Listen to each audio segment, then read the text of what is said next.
Hey, fellow Harley riders. I know you get asked this question a lot, but why do you ride a Harley?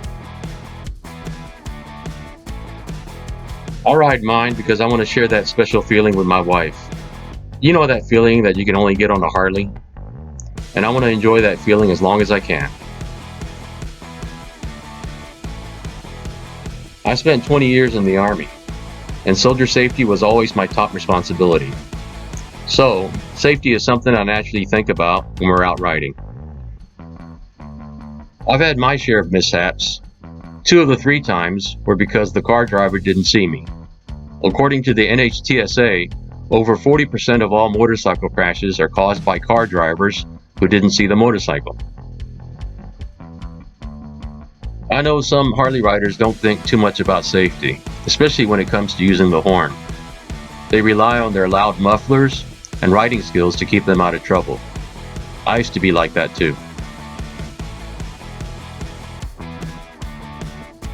Let me tell you a short story that will hopefully change your mind about using the Harley horn. The horn button on the Harley always bothered me. You know, where it's located and how hard it is to reach it, especially when you're trying to warn off a car that's about to cross your path. At that crucial moment, we usually end up signaling left instead of sounding the horn. So I decided to do something about it.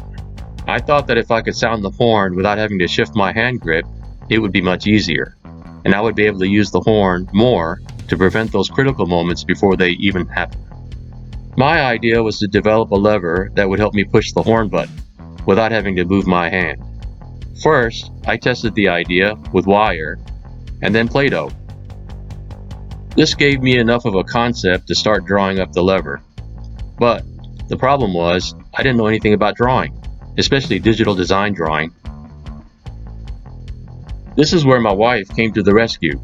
She found a free design program online called Autodesk 123D. We downloaded a free copy and she started to teach herself digital design. She even went to a local small business support office and took some free lessons on computer-aided design, CAD. After 4 months, we were able to finish the initial design. We then used a 3D printer to print out the prototypes. For each prototype, we had to change the digital design, print out the prototype on the 3D printer, try it out on my Harleys, then go back and adjust the design, and then do it all over again. We did this for 8 different prototypes. Once we were satisfied with the final prototype, we hired a professional mechanical designer who was able to transfer our design into a computer program that would drive the laser machine that would cut the mold out of a solid block of metal. These are the molds that we developed and use now to make the HornTrigger, our first Harley safety accessory. It took us over 3 years to get to that point. The HornTrigger mounts to the 2 clutch lever screws and makes sounding the Harley horn a reflexive action. All you have to do is wiggle your thumb from your natural riding hand grip. So, that's the HornTrigger story. Let's all ride safe and enjoy that special feeling for as long as we're able to roll on 2 wheels.